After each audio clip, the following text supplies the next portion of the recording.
Bom, então, essa segunda parte da aula, a primeira nós estudamos que o ministério só pode ser executado, o ministério aprovado, só pode ser executado debaixo do poder do Espírito Santo, debaixo do sobrenatural. E agora na parte B, na parte 2 dessa aula, nós vamos ver os ministérios que foram executados pelo Espírito Santo, à luz da Bíblia, ministérios que atuaram debaixo do poder do Espírito Santo. Primeiro, o evangelismo.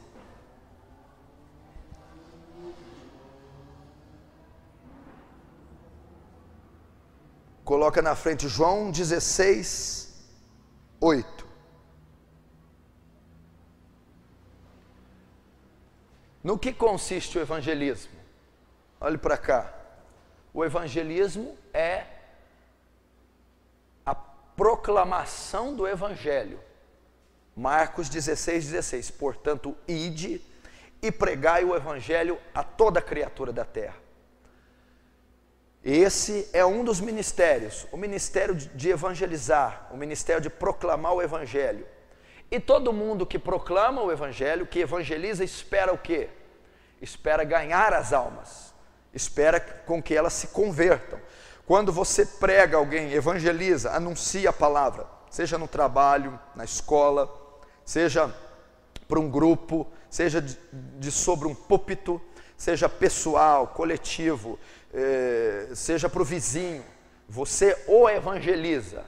E esse é o dever de todo cristão, ir de pregar o evangelho a toda criatura da terra.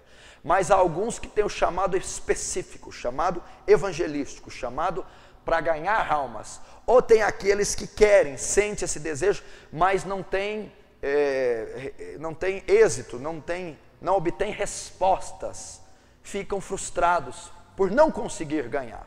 E todo mundo que prega, que evangeliza, espera o quê? Espera que a alma se converta, espera que aquela pessoa creia em Cristo, espera que aquela pessoa venha até a salvação. E qual é a forma eficaz do evangelismo?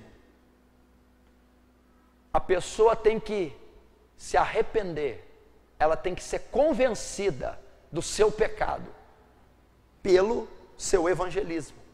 E a Bíblia diz que quem é o responsável por essa obra? Está aí em João 16, 8. Vos enviarei o Consolador, o Espírito da verdade. Ele convencerá o mundo do pecado, da justiça e do juízo. Quem convence então o pecador a se arrepender? Quem convence ele é o Espírito Santo, ou seja, a obra de arrependimento é sobrenatural. Então, meu irmão, no ministério do evangelismo, nós vemos aqui claramente a ação sobrenatural, a qual sem não podemos ter resultado. Se você então tem um ministério de evangelismo, se você sonha em ganhar almas, você já prega e não tem tido resultado, é porque o Espírito Santo sobrenatural não está na sua vida, ou ele precisa, ele necessita estar. Por quê? Porque eu só vou obter respostas se o Espírito Santo atuar no meu ministério, pois é ele que convence do pecado, da justiça e do juízo. Você entendeu? Quando as pessoas fecham o coração, quando não há resultado no púlpito coletivo, individual, na escola, no trabalho, é porque está sendo só palavras persuasivas. Você está tentando convencer o pecador por debate, você está convencendo ele a engolir Jesus pela força. Você não vai conseguir. É o Espírito Santo quem convence do pecado, da justiça e do juízo. Ou seja, a obra evangelística é sobrenatural. Paulo disse, tem que ser demonstração de poder. Que poder? Um poder invisível, um poder sobre-humano, que vai fazer o pecador se dobrar debaixo da mensagem pregada. Pense nisso todas as vezes quando você estiver evangelizando, quando você sonhar em ganhar almas, quando você estiver em cima de um púlpito, se o sobrenatural, se o poder não subir com você, pecadores não se arrependerão, não haverá colheita, você não ganhará aquela alma. Então o ministério evangelístico também é executado debaixo do sobrenatural. Vamos ver isso numa parte prática. Você vai anotar aí Pedro, em Atos 2. Ponha Pedro, Atos 2, do 14 ao 41.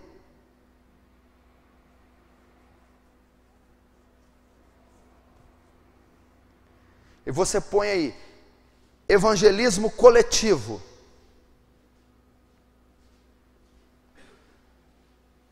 No versículo 14 diz assim: Pedro, porém, pondo-se em pé com os 11, levantou a voz e disse-lhes: varões judeus, olhe para cá, evangelismo coletivo. Paulo, pondo-se em pé com os 11, levantou a voz e disse, diante de uma multidão, Pedro estava pregando, estava evangelizando, estava ministrando a palavra. Então, se você vê no versículo 14, pondo-se em pé com os 11, levantou a voz e disse-lhes, começou a pregar. Depois da pregação dele, o que ocorreu? Versículo 37, olhem lá. Ouvindo eles isto, compungiram-se o seu coração e perguntaram a Pedro e os demais apóstolos: que faremos, varões irmãos? Depois de terem ouvido, compungiram o coração, mexeu no coração, trouxe arrependimento, trouxe convicção. O sermão de Pedro trouxe lá, depois que ele pregou, teve efeito o evangelismo dele. Compungiram significa o quê? A ação de Pedro, debaixo do sobrenatural, trouxe uma reação na multidão, se constrangeram, foram tocados, mexeu com eles e perguntado: o que faremos? E agora? Ele pregou um sermão aqui cristocêntrico, se você ler, falou da morte, ressurreição, crucificação, ascensão de Jesus, dos pecados. Aquilo mexeu. Estava pregando um sermão vamos dizer, para ímpios. Estava pregando para pessoas que não eram cristãs ainda. Qual que foi o efeito? Compungir o coração. Depois, versículo 41. De sorte que foram batizados os que de bom grado receberam a sua palavra. E aquele dia agregaram-se quase 3.000 almas. Você acha que ele teve sucesso no evangelismo dele? 3.000 almas. Então Pedro, no evangelismo coletivo, pregou uma mensagem. Ao terminar, o coração deles foi constrangido e 3.000 almas se arrependeram do pecado, foram convencidas e se converteram. Pedro ganhou. Qual foi o êxito de Pedro? O que foi? O que deu esse resultado para Pedro? Antes do sermão, antes do versículo 14, o Espírito tinha sido derramado sobre eles. Eles falaram em línguas, eles foram revestidos de poder. Cumpriu-se o versículo de Lucas: ficar em Jerusalém, até que do alto seja revestido de sobrenatural. Quando está lá em Atos 2, cumprindo-se o Pentecoste, o sobrenatural reveste. Então Pedro prega. E quem então convence 3.000 almas do pecado? O Espírito Santo. O sobrenatural acompanhou a obra de evangelismo de Pedro. E olha o que diz aqui: de sorte que foram batizados que de bom grado receberam a sua palavra. Quem foi batizado? Aqueles que de bom grado receberam a sua palavra. O que significa isso? Aqueles que se batizaram foram aqueles que foram influenciados pela palavra, aqueles que não resistiram à palavra, aqueles que foram tocados profundamente pela palavra de quem? De Pedro. E Pedro estava sobre o quê? Sobre o poder sobrenatural. Então o ministério eficaz no evangelismo só ocorre debaixo de uma pessoa que tem o poder sobrenatural, o poder do Espírito Santo. Note claramente aqui, se fosse uma pessoa seca, vazia, se fosse um palestrante, se fosse um apóstolo desse século, ele jamais tocaria os corações dele, jamais ganharia 3.000 almas no primeiro sermão. Por quê?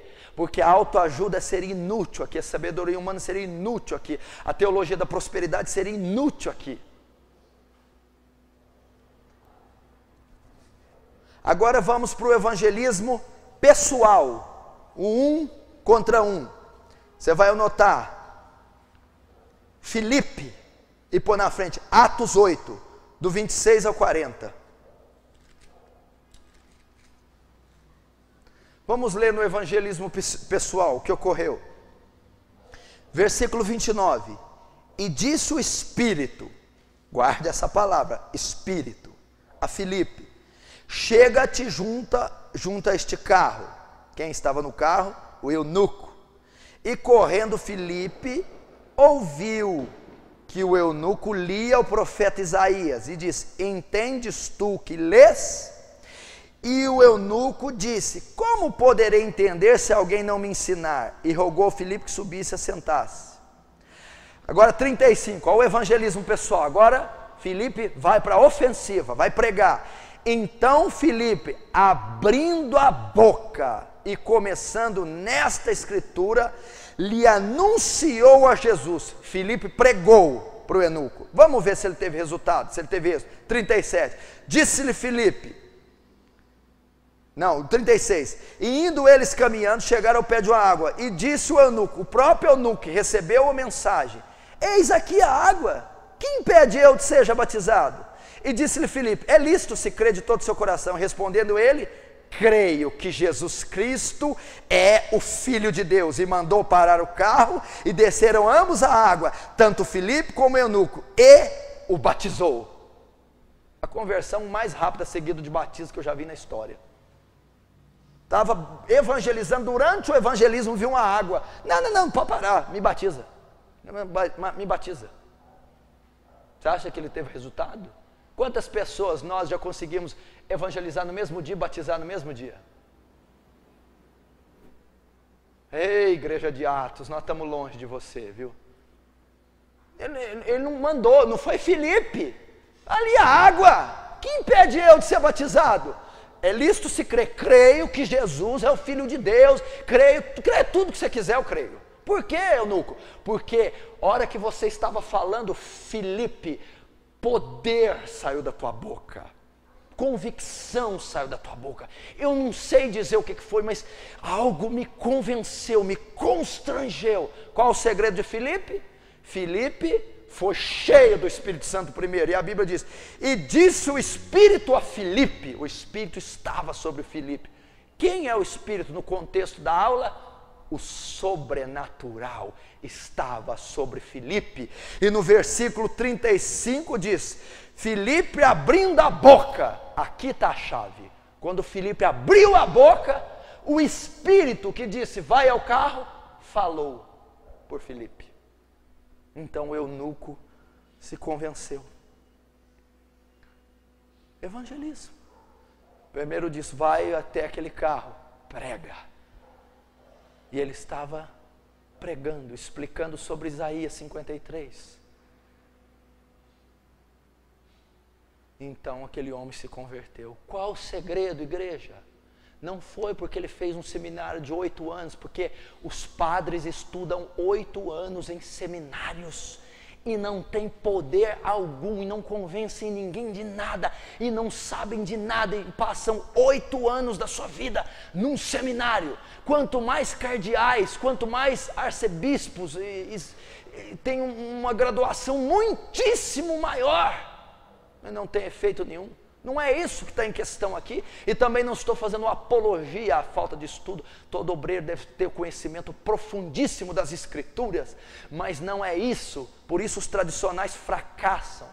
É como a composição de Elias. Elias, antes de enfrentar os profetas de Baal, disse à viúva: o que tens? Farinha e óleo. Ele falou, junta as duas, me faz um bolo. Ele comeu, massacrou os 450 profetas de Baal. Farinha, a palavra. Óleo, o Espírito Santo. Os tradicionais têm farinha, mas não tem óleo. O que é o óleo? Sobrenatural. O poder. Os pentecostais têm muito óleo? Não, não tem farinha nem tem óleo. Porque aquilo não é óleo, aquilo não é poder de Deus. Porque o poder de Deus também não vem sem o conhecimento. E é isso que está faltando. Muita intelectualidade sem poder, sem sobrenatural, não vai resolver. Então qual foi a eficácia de Filipe? O Espírito disse a Filipe, chega-te e ajunta-te a esse carro. E eu posso dizer isso para você, porque um dia eu estava no ginásio, onde eu trabalhava no basquete, foi algo parecido com isso aqui. Eu trabalhava lá, estava em cima, estava treinando um grupo de jovens, e o Espírito disse a mim, a um jovem, aquele ali é o próximo que você vai ganhar, vai, desce e pregue a ele. Então eu desci e preguei a ele, e passado uma semana, ele se arrependeu dos pecados, ele se converteu, ele abriu o coração, e era uma pessoa impossível de se converter, impossível esse atleta, porque era modelo, era perverso, bonito, jogava na seleção, todos os quesitos de um ímpio, mas ele pelo Espírito, pelo sobrenatural, recebeu a Jesus. Então eu vou à casa dele, à república dele, prego um dia até as 4 da manhã, outro dia até as 3 da manhã, então eu o convido para receber a Jesus, eu prego a ele o arrependimento dos pecados, ele então abre o coração, então recebe a Jesus, o Espírito de Deus vem sobre esse jovem, então ele ali se converte, ali recebe. Por quê? Porque o Espírito fez semelhantemente, é o Espírito que convence, é o sobrenatural no evangelismo pessoal. Assim foi com eunuco, ao ponto dele se batizar. Então, o sobrenatural no evangelismo. Primeiro, no coletivo, Pedro. Deus reveste a Pedro de poder em Atos 2, no Pentecostes. No versículo 14, Pedro levanta para pregar. Quando ele levanta, a multidão se constrange por poder emanado. Aí você vê o êxito dos que pregaram para as massas. Como que eles conseguiam ter resultado, né? Como que Leonard Ravenhill, John Wesley, Jonathan Edwards, como que Billy Graham, como que esses homens conseguiam conter, conseguiam tomar a atenção de uma multidão e fazer com que houvesse um constrangimento sobrenatural, o sobrenatural. E depois o resultado, 3.000 almas saíram das trevas, porque Pedro estava cheio do Espírito Santo. No evangelismo, primeiro então, o evangelismo coletivo, segundo, o evangelismo pessoal, agora terceiro ministério, a pregação da palavra, o ministério da pregação, a pregação no púlpito, a pregação dos sermãos.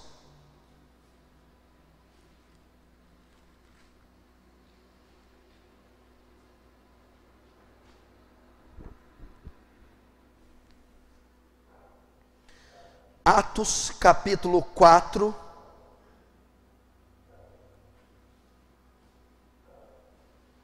no versículo 8 ao 31.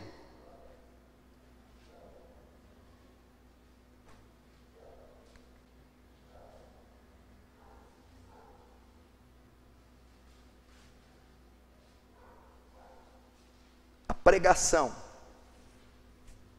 Atos 4, no versículo 9 diz assim, Atos 4, 9, vamos ler. Visto que hoje, Pedro dizendo, visto que hoje somos interrogados acerca do benefício feito a um homem enfermo e do modo como foi curado, seja conhecido de vós, todos de vós todos e de todo o povo de Israel, que em nome de Jesus Cristo Nazareno, aquele a quem vós crucificastes e a quem Deus ressuscitou dos mortos, em nome desse é que estes são diante de vós. Versículo 11, ele é a pedra que foi rejeitada por vós, por vós, os edificadores, a qual foi posto por cabeça de esquina. Pedro está pregando. Versículo 13, então eles, vendo a ousadia de Pedro e João, informados de que eram homens sem letras e indoutos, se maravilhavam e tinham conhecimento do que eles haviam estado com Jesus. Até aí. Pedro pregou no sinédrio. Aqui é a pregação num púlpito, no sinédrio, no conselho, para a gente já letrada, judeus, conhecedores da lei. Ele estava numa congregação, pregando. Quando ele terminou de pregar, e eu cortei aqui, mas ele vai pregar do nome de Jesus, ele termina e eles vão dar o veredito da pregação de Pedro, se ela foi boa, se ela teve impacto sobre ele. Vamos ver se o ministério da palavra de Pedro foi aprovado. Versículo 3 diz assim: e então eles, vendo a ousadia que Pedro e João pregavam, informados que eram homens sem letras, indoutos, se maravilharam, ficaram estupefatos, foram constrangidos, foram tocados. Foi uma palavra espetacular. Se maravilharam. Qual que foi o êxito? Versículo 8. Então Pedro, cheio do Espírito Santo, lhes disse: principais do povo e vós anciãos.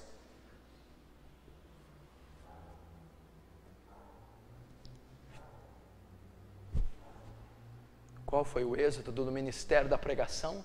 Por que se maravilharam? Por que falaram com ele? Por que associaram eles ao Cristo? Porque Pedro estava cheio do Espírito Santo. Porque Pedro estava pregando debaixo do sobrenatural. Porque Pedro abriu a boca para o Espírito falar. Foi esse o êxito. Então o ministério, uma pregação, meu irmão, às vezes ela está acompanhada de intelectualidade. Às vezes ela está acompanhada de estudos sociais. E às vezes é um sermão entediante, maçante, ruim, que traz sono às pessoas, que não leva os membros da congregação a discutirem a respeito de Cristo após o sermão, que não leva ninguém a refletir e examinar a sua vida como está, que não leva ninguém a se santificar, que não gera fome, sede de Deus nas pessoas, e principalmente que não traz mudança aos ouvintes. Por quê? Porque são sermões pregados de maneira seca, fria e vazia, humana. A Bíblia diz aqui que só teve êxito, só se maravilharam. O segredo está no 8, porque Pedro, cheio do Espírito Santo, falou, pregou debaixo do poder do Espírito Santo. Hoje temos congregações no planeta Terra para mudar o mundo, mais de uma vez. Temos sermões sendo pregados em todos os domingos simultaneamente, em milhares de nações, e nada ocorre. Por quê? Porque esses ministros não estão pregando debaixo do poder do Espírito Santo. Há muita discussão filosófica, calvinismo, arminianismo, pentecostalismo, tradicionalismo. Há muita discussão inútil, ao invés de pregar o Evangelho, que é o poder de Deus para a salvação. Romanos 1,16. Ao invés de pregar debaixo da autoridade de Pedro, porque a Bíblia diz assim: eram informados que eram homens indoutos. O que Deus está querendo dizer não é a sabedoria, a filosofia, o conhecimento intelectual de um pregador que vai fazer ele ter êxito, e sim o poder sobrenatural que o tomar. Está aqui, isso aqui é clássico. Mas você vai dizer, e Paulo, o erudito? Filipenses 3, e tenho por perda todas as coisas, pela excelência disso que Pedro fez, pelo sobrenatural me tomar, pela excelência do conhecimento de Cristo Jesus, porque o próprio Paulo disse: não é minha filosofia, a minha cultura, a minha sabedoria que vai fundar e consistir meu ministério, mas o poder do alto. Está claro aqui? Por isso que você vê uma diferença entre o Leonard Ravenhill e os intelectuais, onde eles estão filosofando e discutindo até hoje o calvinismo, o hipercalvinismo, a eleição, a predestinação, os tradicionais dessa luta da língua estranha, do mover, da profecia, da visão, os tradicionais. A Bíblia já foi revelada, não precisamos de revelação. Ao invés de buscar o poder, ao invés de buscar o Espírito Santo, ao invés de ir ao pecador, a searas debaixo do poder, como Pedro era indouto, e não estou fazendo apologia a isso. Temos que estudar, ser letrados, ler a Bíblia 2, 3, 4, 15, 20 vezes, até Jesus voltar. Mas tudo isso tem que ser debaixo do poder do Espírito Santo. Atos 4:31 também. Só AT 4:31. Olha o que a Bíblia diz aqui. E tendo eles orado, moveu-se o lugar em que estavam reunidos, e todos foram cheios do Espírito Santo, e anunciaram com ousadia a palavra de Deus. Qual que é o tópico agora? A pregação da palavra. A Bíblia diz aqui que eles, os apóstolos, anunciavam com ousadia, com eficácia a palavra. Pregavam com eficácia, pregavam com êxito e anunciavam com ousadia a palavra de Deus. Qual o fator que fez ter essa ousadia? E foram cheios do Espírito Santo. E tendo orado, moveu-se o lugar que estavam, e todos foram cheios. Depois de serem cheios, pregaram com ousadia. Depois do sobrenatural revestir, depois do poder tomá-los, depois deles serem revestidos, pregaram com ousadia. Está claro aqui. Mais uma passagem, agora não está limitada só a Pedro, mas a alguns outros. Primeiro tiveram que orar, buscar, serem cheios. Quando foram cheios, pregaram com ousadia. Então tiveram resultado, tiveram resposta. Então o obreiro aprovado no ministério da palavra, só revestido do sobrenatural. Você quer ver outro? Só anota, MC 1:22, Marcos 1:22.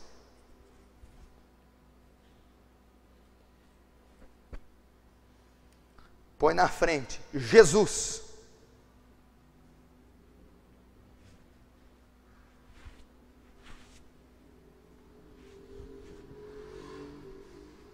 O que diz nesse versículo? Olha para cá. A multidão viu Jesus pregar no Monte das Oliveiras, pregando em Cafarnaum, na Galileia, todos os lugares. E a multidão diz assim, ó, e a multidão se maravilhava da sua palavra, porque falava como alguém que tem autoridade, e não como os escribas. Eles se admiravam da pregação de Jesus, porque falava com autoridade, e não como os escribas. Como os escribas falaram? Retórica, farinha, intelectualidade, montar um sermão baseado numa chave bíblica. Esse versículo liga com aquele outro, fiz um sermão e vou pregar. É um estudo bíblico com título de sermão seco e vazio. Retórica, hipocrisia, gente seca. E falavam com quem tem autoridade. Que autoridade? Por que se maravilhavam da doutrina de Jesus, da pregação de Jesus? Qual o êxito de Jesus? O poder que estava sobre ele. Lucas 4, 16, 18, anota. Lucas 4, 16, 18. Você pode pôr na frente o poder que estava sobre Jesus. Por que se maravilhavam da sua doutrina? Porque falava com quem tem autoridade. Que autoridade é essa? A passagem que está no Lucas 4, que diz assim: indo na sinagoga, abriu o rolo do profeta Isaías e leu: o Espírito do Senhor está sobre mim, porque Deus me ungiu, Deus me capacitou de poder, Deus me encheu de poder. Nele corporalmente habita toda a plenitude da divindade. Colossenses 2:9. Então Jesus era cheio de poder. Por isso o ministério da palavra de Jesus tinha efeito, tinha eficácia. Por isso se maravilhavam dele e não da retórica dos fariseus. Porque os fariseus tinham tanto conhecimento como Jesus. Conhecia a lei toda. Jesus também conhecia a lei toda. E qual que é a diferença dos dois? É igual teólogos, seminaristas, cursos, colégios, que há muito enriquecimento intelectual, mas não há poder. Não há o que fez Atos virar de pernas para o ar. Não há o que moveu em todo o planeta debaixo do ministério de Paulo, o poder sobrenatural que causou arruaça entre os gregos, entre os filósofos, entre os romanos, entre os ímpios, os gentios. O poder que ia sobre Paulo, avassalador, como um anel de fogo rodeava Paulo, Pedro, Tiago, Apolo, Lucas. Era o poder sobrenatural, onde eles pregavam a mensagem. É isso que a igreja moderna precisa, é isso que os pregadores precisam, que os jovens precisam, o poder de Deus. Então acho bom que você, jovem, quiser o poder de Deus, comece a aprender a ficar trancado no seu quarto, comece a aprender a orar mais de 2, 3 horas, comece aos montes em oração e jejum secreto, como David Brenner, Charles Finney, John Wesley, até que poder te revista. Então você vai ser um homem de Deus. Então vai ter resultado o seu ministério. Nisso consistia a eficácia do ministério da palavra desses homens. Então você que já é pregador, que executa o ministério da palavra, deixa eu te dizer algo a você. Você não deve subir um púlpito para pregar sem ter orado no mínimo 2 horas antes. Você não pode fazer isso. Até que o poder te alcance. O poder já veio uma vez, ele sempre virá. Nós não buscamos ser cheio do Espírito Santo uma vez só. Nós buscamos ser cheio continuamente. Como Paulo diz, não vos embriagueis com o Espírito Santo, a qual há dissolução, mas enchei-vos do Espírito. Esse encher é contínuo. Então você deveria se encher de tal maneira ao subir num púlpito e deixar Deus falar no seu lugar. Pelo menos isso. Pelo menos um grande homem de Deus disse que uma pessoa para pregar, ela tem que no mínimo orar 3 horas antes de subir num púlpito, para estar inflamada do poder, para que Deus capacite essa pessoa. Hoje temos comidas rápidas, sermãos de 20 minutos e pessoas preparando meia dúzia de versículos e não orando 15 minutos sequer, e vem e apresenta uma mensagem à igreja. Por isso a igreja está com inanição espiritual, por isso está morrendo, por isso é fraca, por isso não há poder nos lábios desses ministros. Temos que voltar às veredas antigas, os moldes antigos, a igreja primitiva, os heróis da fé, que se consumiu em vales e montes, nos seus quartos, dia e noite, antes de subir num púlpito. E tiveram o resultado que você sabe muito bem. Viraram o mundo de pernas para o ar. E agora o ministério do ensino. Ministério do ensino, ensinar, licionar, escola bíblica, teologia, ensino bíblico.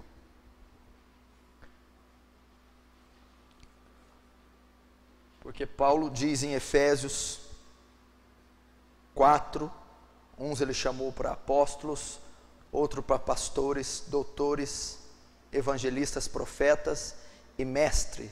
Efésios 4:11. Geralmente esse ministério do mestre, do doutor, é aquele que ensina, é aquele que é instruído na teologia, é aquele normalmente que dá aula de escola bíblica dominical, que dá ensino bíblico, que leciona até em faculdade, que dá curso de teologia. Esse também necessita ser feito debaixo do sobrenatural, porque eles estão ensinando a Bíblia, e a Bíblia é um livro sobrenatural. Também precisam ser dotados de revelação, de graça abundante, ser instruído no Espírito de Deus, Talvez isso é o grande fracasso dos novos ministros, porque eles saem dos colégios bíblicos, dos seminários, das faculdades de teologias, mortos, porque talvez os professores, os irmãos que têm o ministério do ensino, também não ensinam debaixo do poder do Espírito Santo, debaixo do sobrenatural. Pastor, mas isso também, o ensino também deve ser? Deve ser. Talvez o que mais tenha que ser. E Mateus 13:54 diz algo para nós, vamos ler, Mateus 13, no 54. E chegando Jesus à sua pátria, ensinava, olha lá, ensino, ensinava-os na sinagoga deles, de sorte que as pessoas se maravilhavam e diziam: de onde veio a este a sabedoria e estas maravilhas? Não é este o filho do carpinteiro? Não se chama sua mãe Maria, os seus irmãos Tiago, José e Simão e Judas? Ele ensinava na sinagoga, também possui o ministério de ensino. E as pessoas se maravilhavam, perguntavam: de onde veio essa sabedoria? Qual sabedoria? A sabedoria para ensinar como ele ensina. Que escola bíblica ele dá? Que curso de teologia ele ministra? Que estudo bíblico ele dá? Como ele ensina bem? Que sabedoria sobre-humana? Da onde veio essa sabedoria? Estavam maravilhados da mesma passagem que eu citei em Lucas 4, que o Espírito Santo estava sobre ele, porque Deus ungiu. Era uma sabedoria sobre-humana, era uma capacidade sobrenatural para ensinar. Porque veja bem, Jesus na mesma parte que era o pregador, e a pregação é um ensino, teve um momento de ensino, da mesma maneira ele fazia aquilo que os fariseus já faziam, e eles eram doutores da lei, peritos na lei, conhecedores profundos, e a multidão, e o povo, e as pessoas não se maravilhavam, não era empolgante, não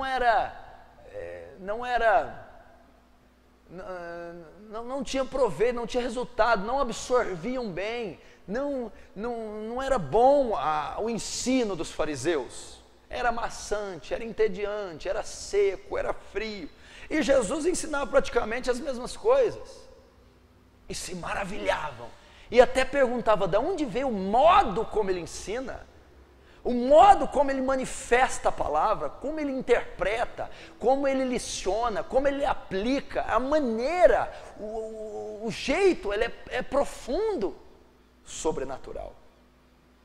Era o Espírito que revestia Jesus.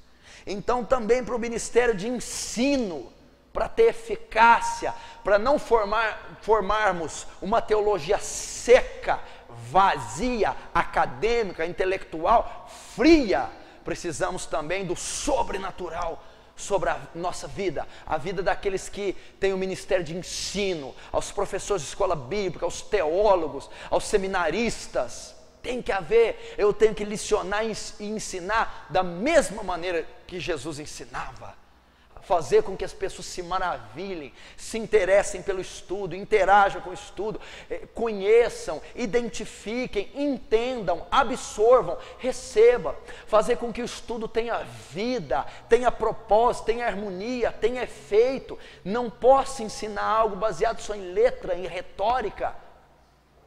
Tem que estar debaixo do poder do Espírito Santo. E isso talvez seja um dos grandes, seja o grande câncer da igreja mundial, porque na verdade a igreja, a população, a contingência, a membresia, ela apenas reflete a sua liderança. Então muito do que a gente tem notado então o declínio do cristianismo, o esfriamento, a descaracterização, enfim, a morte total realmente do cristianismo, da membresia. E a grande porcentagem desse declínio é dada à liderança, A igreja reflete o seu púlpito, a igreja reflete o seu altar, a igreja reflete o seu líder. Então, na maioria dos casos, se uma igreja é morta, o seu altar é morto. Se a igreja é fria, o altar é frio. Se a igreja é corrupta, o altar é corrupto, na maioria das vezes. E por quê? Porque esses líderes saem de uma formação deficiente, ou são sem formação, como os da maioria das igrejas neopentecostais, comunidades, sem formação, ou uma formação deficiente, né? É aquela, a mediana, ele é mais ou menos formado, ou uma formação sem o sobrenatural, uma formação seca e vazia, compõe a liderança. Por quê? Porque são ensinados por outros, que não ensinam debaixo da revelação, debaixo da inspiração divina, da harmonia do Espírito, porque não ensinam como Jesus, de modo que as multidões, que as pessoas se maravilham e perguntam, que sabedoria é essa? Como ele aplica o ensino? Como é inteligente o método dele? Como é profundo? Como é simples? Como é fácil de entender? Como eu posso pôr na aplicação prática? Lembra de Jesus? Ouviste o que foi dito? Amarás o teu próximo, aborrecerá o teu inimigo. Não, eu digo, ama teu amigo e ama também teu inimigo. Ama quem te odeia. Fácil de entender. Se te pedir a túnica, dá também a capa. Se obrigar a caminhar 1 milha, vai com ele 2. Seja generoso, dê mais. Prático, claro, profundo, ao ponto das pessoas se maravilharem. Porque o Espírito estava sobre ele, porque Deus ungiu. Também o sobrenatural no ensino.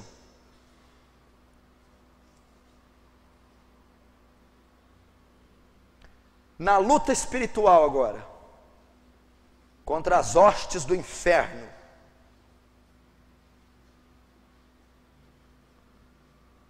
o sobrenatural também na luta espiritual. Põe à frente Efésios 6:12.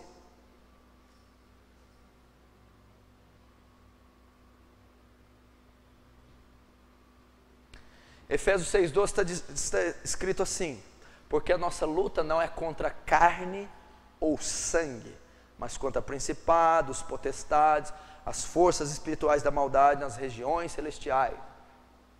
Então a nossa luta não é contra carne e sangue, correto? Mas contra as forças de Satanás. Então Paulo está ensinando, a nossa luta não é em campo terreno, a nossa luta não é terrena, a nossa luta é espiritual, é em campo espiritual. Então, para lutar em campo espiritual, eu também preciso de armas espirituais. Por isso está escrito em 2 Coríntios 10, versículo 4 e 5. Anota aí, 2 Coríntios 10, versículo 4 e 5. As armas da nossa milícia não são carnais, mas poderosas em Deus, para destruir fortalezas. Então é isso. O sobrenatural de Deus na luta espiritual. Entendeu? Veja bem, a igreja, olhe para cá agora. Quando você anotar, seja rápido, porque você não tem 2 processos mentais, não consegue anotar e ouvir ao mesmo tempo. A igreja também é feita, né? É a coluna e a firmeza da verdade, como está ali em 1 Timóteo 3,15. A Bíblia também diz que, através da igreja, a multiforme sabedoria de Deus é conhecida de principados e potestades. Ou seja, Deus é estabelecido e conhecido na terra pelas organizações humanas e espirituais através da igreja.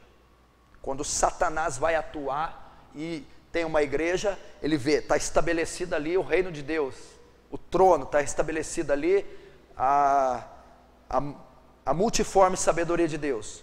Eu reconheço, eu respeito na terra por causa da igreja. E a igreja também é chamada a fazer batalha, guerra espiritual. ela também luta. O cristão trava uma batalha, desde a sua conversão à sua morte, contra as forças do diabo, contra as hostes das trevas, coletiva, individual, familiar, em todos os momentos, Satanás está combatendo. O ladrão veio senão para roubar, matar e destruir, João 10:10. Então ele vai combater ativamente a nossa vida, e nós somos chamados para pelejar, não para ficar passivos, o vendo destruir-nos. Ele vai combater nossa casa, nossa família, nossa vida pessoal e a nossa igreja. Então nós, como Davi saía às batalhas, temos que sair a peleja contra o inimigo, temos que sair a peleja contra as forças do inferno. E qual é a maneira de combatê-lo? Qual a maneira de vencer as forças das trevas? Eu tenho que estar revestido de poder. As armas da nossa milícia não são carnais. Ó Paulo de novo. A maneira de combater o diabo não é natural. A maneira de combater o diabo não é com filosofia, sabedoria humana, mas está revestido de poder, mas poderosas em Deus, para destruir fortalezas. E o próprio Paulo ensina isso na carta aos Efésios, no capítulo 6, no versículo 10, você anota rápido, 6:10. Efésios 6:10. Ele diz isso, quando diz assim: no demais, irmãos meus, fortalecei-vos no Senhor e na força do seu poder. Por que Paulo fala isso? Ele diz assim, irmãos meus, fortalecei-vos no Senhor e na força do seu poder. Obreiros, sejam poderosos. Obreiros, revistam-se do sobrenatural. Obreiros, revistam-se do poder sobre-humano. Obreiros, revistam-se do poder espiritual. No demais, irmãos meus, fortalecei-vos no Senhor e na força do seu poder. Para que, Paulo, eu tenho que revestir de poder? Para que eu tenho que consistir em demonstração do Espírito de poder? Para que eu tenho que me revestir do sobrenatural? Nos demais, irmãos meus, fortalecei-vos no Senhor e na força do seu poder, para que possais resistir às astutas ciladas do diabo. Aí ele completa, porque não temos que lutar com carne ou sangue. Ou seja, revistam-se de poder sobrenatural para enfrentar forças sobrenaturais. É isso que Paulo está falando. Um obreiro só vai ter êxito na batalha espiritual se ele tiver revestido de poder. E às vezes não temos vitória, por quê? Porque a nossa oração no combate contra o inferno tem que estar revestida de poder. Os nossos votos, a nossa investida contra o inferno tem que estar revestida de poder para ele ser vencido. Não vamos vencer com táticas, com táticas do Antigo Testamento. Atos proféticos, rodear o quarteirão da cidade, ungir as casas, os bairros. Isso não é demonstração de poder. Isso são formas do Antigo Testamento que não são utilizadas hoje. E muita gente está fazendo guerra espiritual, dando a chave da cidade, o prefeito entregando a chave da cidade a um pastor, fazendo marcha para Jesus, rodeando o quarteirão ou a cidade para que os principados dela caiam, ungindo cidades. Não sei que igreja em São Paulo contratou um serviço aéreo, um helicóptero, e passou borrifando óleo ungido sobre a cidade, para ungir a cidade, para conquistá-la, para os espíritos territoriais deixarem. Não é o óleo, meu irmão, não é a marcha, não é o ato profético, é o poder que reveste a igreja, é o poder que reveste um pastor, um obreiro, que reveste um ministro que vai derrubar Satanás, é o poder que vem de joelhos no chão, de jejuns, de consagração, de conhecimento bíblico específico, revelado da Escritura. E uma pessoa que não tiver encharcada, que não tiver inflamada do poder, ela não vai vencer a guerra espiritual. É isso que Paulo, irmãos, fortalecei-vos no Senhor, na força do seu poder, revistam-se do sobrenatural. Por quê? Para que possais resistir às astutas ciladas do diabo, porque não temos que lutar contra a carne ou sangue, ou seja, para combater a força do inferno, que é invisível, sobre-humana, sobrenatural. Precisamos do invisível, do sobre-humano, do sobrenatural na batalha espiritual. Atos 19, 19.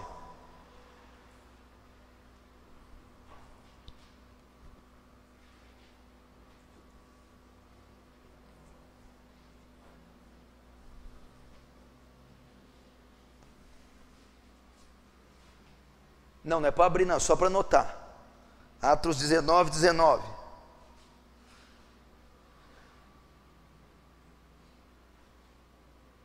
É a passagem que eu tanto cito aqui, do endemoniado e os 7 filhos do sacerdote Cefas. Olha só, vamos tentar entender essa passagem. Viram um homem endemoniado e disse para o demônio, os 7 filhos, um disse para ele, demônio, nós te conjuramos no nome de Jesus que Paulo prega. Demônio, nós te ordenamos sair, nós te expulsamos no nome do Jesus que Paulo prega. O demônio se vira para eles e diz assim, Jesus eu conheço, Paulo eu sei quem é, e vós, quem sois? Eles estavam ali, de certa maneira, travando uma batalha, uma luta espiritual contra o demônio, e eles perderam a luta, que o final do versículo diz assim, o demônio terminando de falar isso, dá uma surra no 7, e alguns deles saem nus, envergonhados, humilhados. Eles perderam a batalha. Por que eles perderam a batalha? Porque eles não estavam revestidos de poder. Que poder era esse? Poder invisível, sobrenatural. Eles tinham poder visível, humano, intelectual. Como? Porque eles disseram para o demônio, demônio, nós te conjuramos no nome que Jesus, pelo nome de Jesus que Paulo prega. Eles viram Paulo fazer o método, em nome de Jesus sai. Eles copiaram, fizeram igualzinho. Nós te mandamos sair no nome do Jesus que Paulo prega, assim como ele fez. Então eles tinham intelecto, eles tinham conhecimento, eles tinham o método, só que o demônio disse, tudo bem, esse Paulo que você falou, conheço, sei quem é, Jesus eu conheço, só que vocês não. Por quê? Porque vocês têm poder humano, sabedoria, método, agora vocês não têm o sobre-humano, porque o sobre-humano é de Jesus, conheço, é de Paulo, também conheço, mas não é de vocês, porque eu não conheço. Vocês não têm expressão no mundo espiritual, vocês não têm autoridade espiritual, vocês não estão revestidos de poder, apesar de possuírem conhecimento bíblico, teológico, escatológico, e me mandarem sair por esse conhecimento, porém, vocês não têm marcas, vocês não passam horas orando, vocês não são homens consagrados, vocês não são revestidos do sobrenatural, então a obra, o ministério de vocês contra mim é inútil, por isso que eu digo mais uma vez, essas formas judaizantes da igreja, atos proféticos, intelectualidade, farinha, seminário, é inútil contra o inferno, se não houver demonstração de poder, se o ministro não for cheio do Espírito Santo, se ele não tiver poder sobre a vida dele, porque eles até tinham o conhecimento, mas não tinham o sobrenatural. Por isso, o demônio não saiu e espancou os 7. É isso que a igreja precisa, do sobrenatural. É a mesma coisa, quando Paulo chegava numa região na Ásia, na Europa, o mundo espiritual daquele lugar já se movimentava, Porque estava chegando um homem que tinha reconhecimento no inferno, no mundo espiritual. Era um homem que era capacitado do poder sobre-humano. Ao mesmo momento que se chega uma pessoa, um cristão seco, vazio, ele não é reconhecido. Não há movimentação alguma, porque ele não está revestido do sobrenatural. Então isso na guerra espiritual. E para terminar, o poder para testemunhar.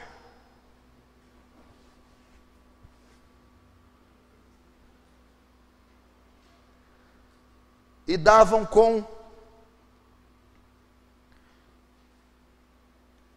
Não, e dava não. Coloca então... testemunhar com o poder do Espírito Santo.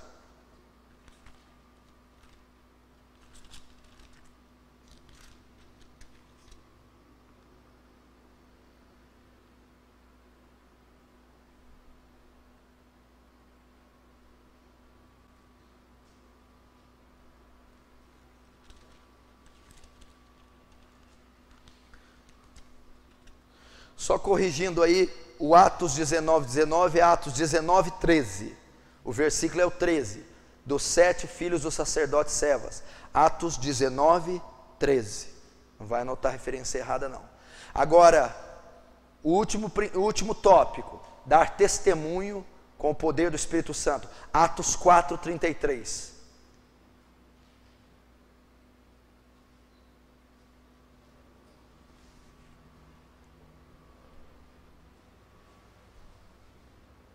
Esse versículo diz assim: e davam com poder testemunho da ressurreição de Cristo. Eles testemunhavam do Evangelho. A Bíblia diz: e sereis revestidos de poder, e ser-me-eis minhas testemunhas. Está lá em Atos 1:8, é o que estudamos.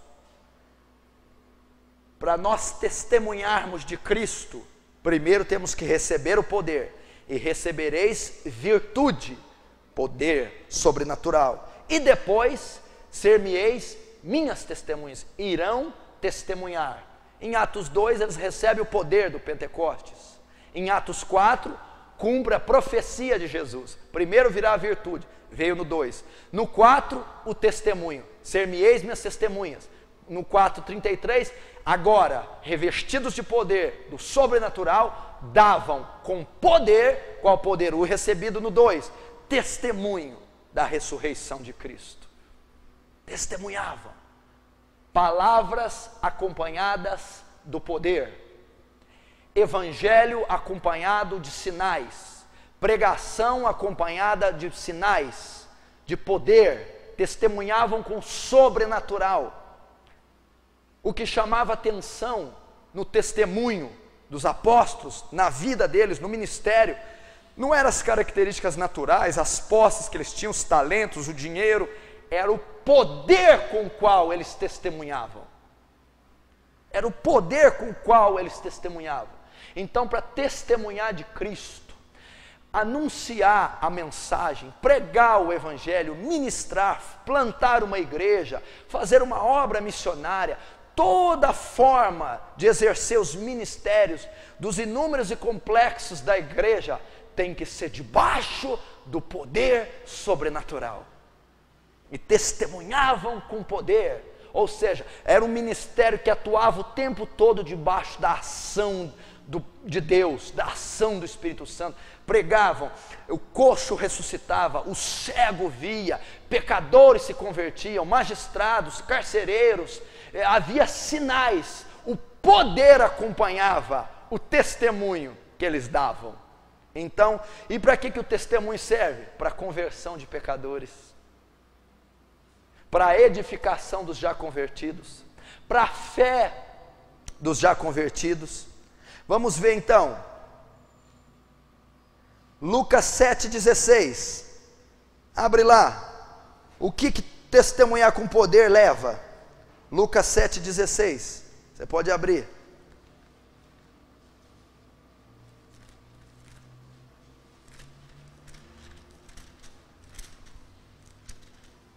diz assim: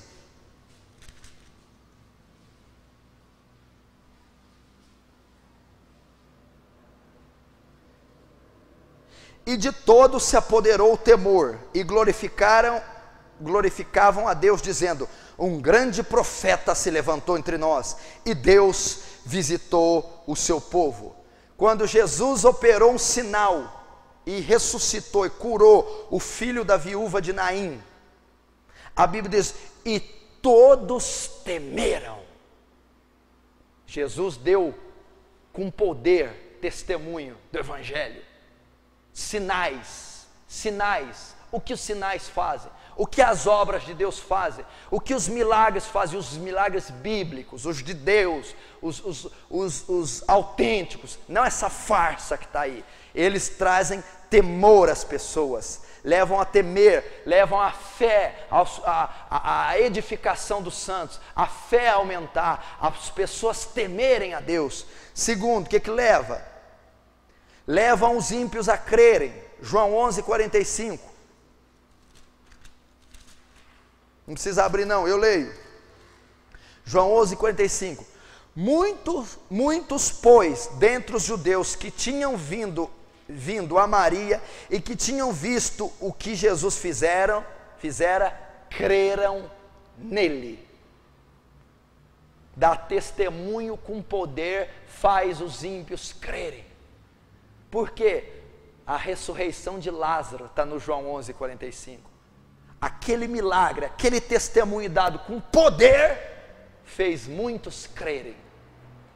Então o poder de Deus nos faz testemunhar. E o que acontece quando testemunhamos debaixo do poder? Muitos creem, muitos têm temor, a fé de alguns aumenta. O que mais? Envergonha o inferno. Pode anotar, Mateus 8:29.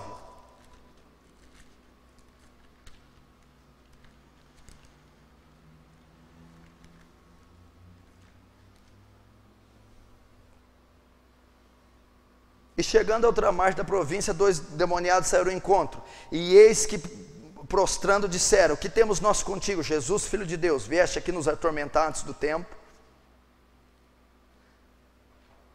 Então eles expulsam. Jesus diz: qual é o seu nome, legião? Sai dele! E expulsa aqueles demônios, e eles vão à manada dos porcos. Testemunhou o poder de Deus para expulsar demônios, o poder de Deus para envergonhar o inferno. Imagina, está estabelecido ali os dois reinos: o reino da luz através de Jesus, e o reino das trevas, ambos na terra, pelos demônios. Há um confronto ali, e os demônios, pelo poder de Jesus, a qual ele testemunhou, se humilharam, saíram do homem, foram expulsos. Então o nome de Deus foi glorificado, o inferno é envergonhado através do poder.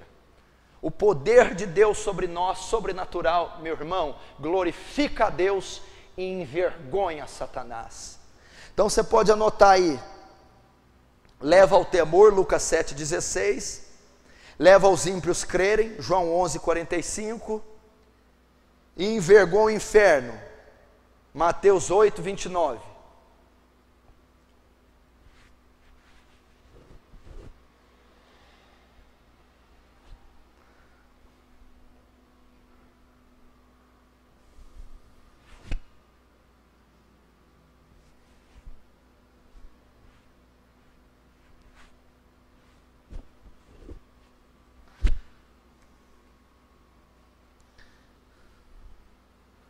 Então, meu querido, Paulo dizendo: meu ministério não consiste em palavras de sabedoria, mas na demonstração de poder. Qual poder? Demonstrado nos apóstolos em Atos 4:33. E davam com poder testemunho da ressurreição de Cristo. Ou seja, Pedro, os apóstolos eram cartas vivas. Tudo o que faziam, onde iam, voltavam, tudo que executavam, pregando, cantando um louvor, visitando, indo, vindo, eles davam testemunho, eles testemunhavam, a vida deles era ativa. E qual o segredo desse testemunho ter êxito? Davam com poder esse testemunho.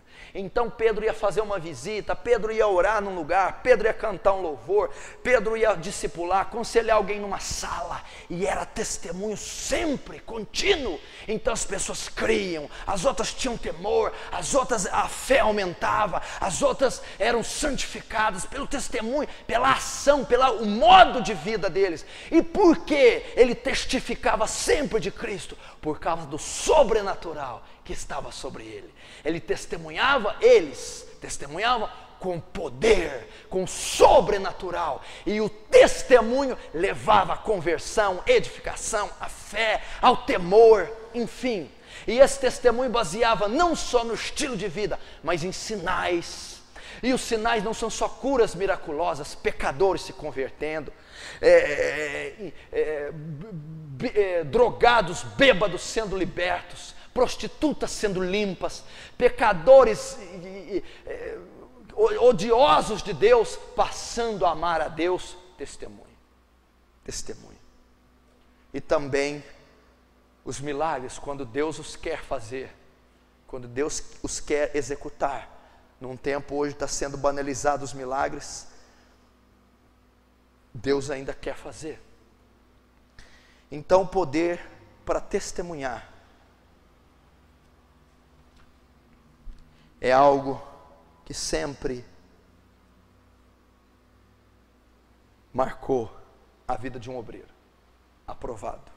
Nós precisamos então do sobrenatural. E o poder é algo que acompanhou os grandes homens, os ministérios de Êxodo, que nós citamos, de Savonarola a Jonathan Goforth, passando por Lutero, passando por Brainerd, passando por Finney, Wesley, passando pelos missionários. Também o êxito desses homens foi o sobrenatural. Se você ler a biografia de Charles Finney, é considerado o apóstolo dos avivamentos, grande pelas almas ganham, as almas ganham, o evangelismo feito, as cruzadas, a pregação de Finney trazia pecadores ao arrependimento. E a biografia diz qual era o êxito dele. Se retirava, ele mesmo escrevendo, me retirava às vezes para estar sós com Deus, em jejum, em orações secretas. Ia para a mata, ou se reclusava, se trancava no templo, para buscar o poder do alto. Às vezes ficava 1, 2, 3, 4 dias clamando, até que o poder de Deus o revestia. Quando o poder de Deus o revestia, então ele subia a pregar. Então as almas, os pecadores se convertiam. Então o segredo de Charles Finney também foi o sobrenatural. E como ele conseguiu o sobrenatural? Indo, buscando, indo à mata, indo aos vales, jejuando, orando. Meu irmão, você aprendeu que um obreiro aprovado só atua pelo sobrenatural. Você aprendeu que a obra agora é a da salvação e ela só pode ser feita de maneira sobre-humana. E quem leva o sobrenatural é a igreja. Então tudo que devemos levar é o sobrenatural. Então você agora precisa aprender. Você já aprendeu que tem que ter o sobrenatural. Agora você tem que aprender a buscar o sobrenatural. Como esses homens faziam? A biografia diz que o ministério deles era impactante porque eram cheios do poder. Como eles conseguiam poder? Indo a bosques, a vales, jejuando, orando. Esse homem aqui chegava a ficar 4 dias na mata, buscando, porque se sentia seco, vazio, até que o poder o enchia, até que ele ficava cheio. Então ele voltava para executar o seu ministério. Jamais o executava de forma seca e vazia. Jonathan Edwards, que protagonizou o chamado Grande Avivamento, ele era da cidade, ele pregou aquele sermão, pecadores nas mãos de um Deus irado, na cidade de Enfield, em Connecticut, nos Estados Unidos. Lá ele prega esse sermão, que é citado há mais de 2 séculos, pecadores nas mãos de um Deus irado. As pessoas se agarravam nas cadeiras achando que iam ser engolidas pelo inferno. E ele dizia: aqui está a ira de Deus, vocês estão um passo do inferno, o que impede vocês de cair lá? Só o bel prazer de Deus. Então alguém correu até a plataforma e disse: Senhor Edwards, por favor pare, de tanto poder que emanou daquele sermão. Qual que era o segredo desse homem? A biografia conta que antes de pregar esse sermão, 3 noites e 3 dias, ele não comia nem dormia.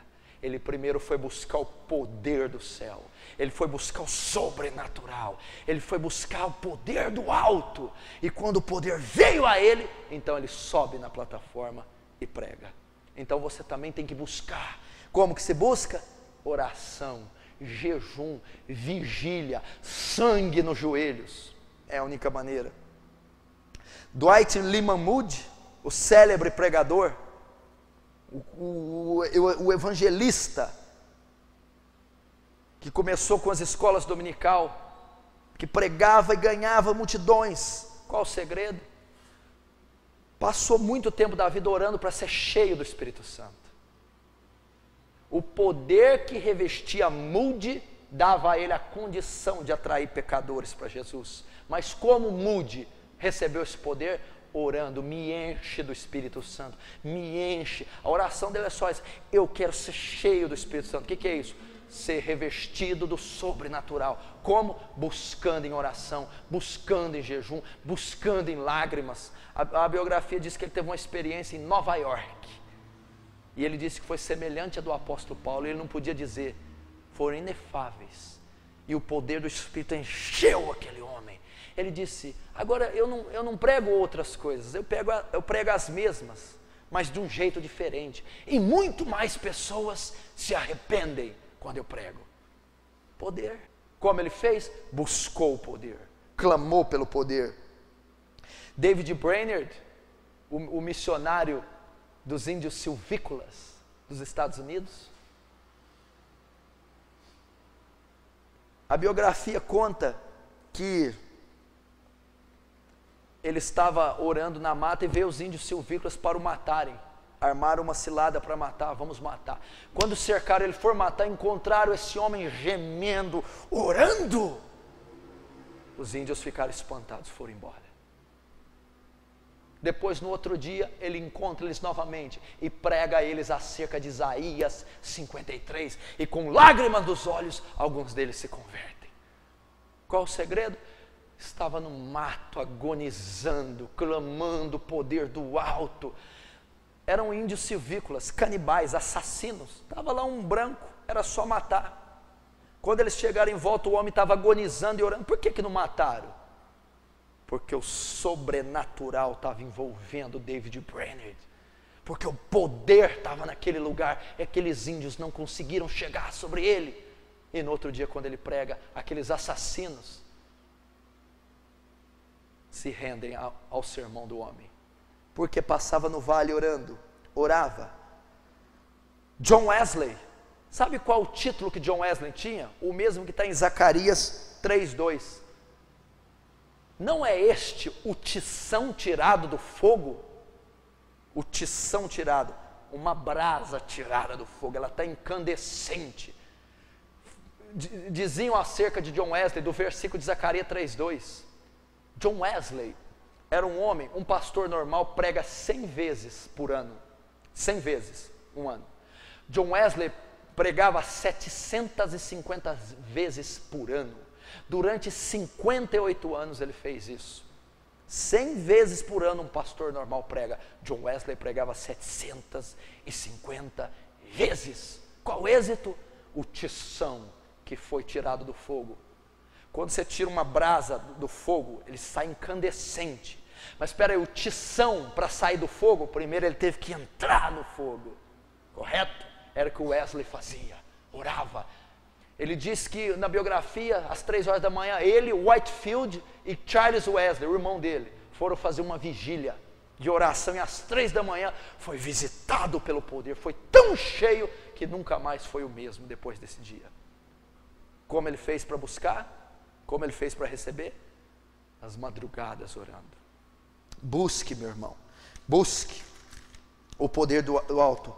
E isso então marcou os ministérios desses homens, o poder sobrenatural. Se você ler o livro Heróis da Fé, a maioria dos homens que estão lá são todos PhDs, mas não é isso que o livro mostra. O livro, as biografias não quiseram exaltar essa parte acadêmica, e sim a consagração, a busca, o teor espiritual de cada homem, porque foi isso que marcou o ministério de cada um deles. Então nós precisamos ser tições tirados do fogo, mas primeiro nós temos que ir ao fogo, nós temos que ficar lá no fogo, até nós nos encandecermos, até nós ficarmos vermelhos, fumegantes, e depois sermos tirados de lá. Então vamos produzir avivamento, conversão, vamos produzir salvação, mas primeiro temos que ir ao fogo, buscar. Então, ele diz, para terminar, Jesus disse então: ficai em Jerusalém, até que do alto sejais revestidos de poder.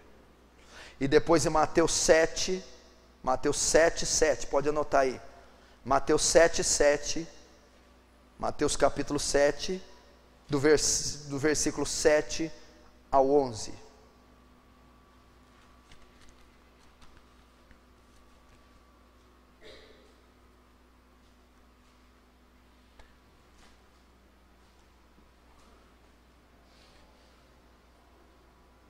Em Lucas ele diz: ficai em Jerusalém, até que do alto sejais revestidos de poder.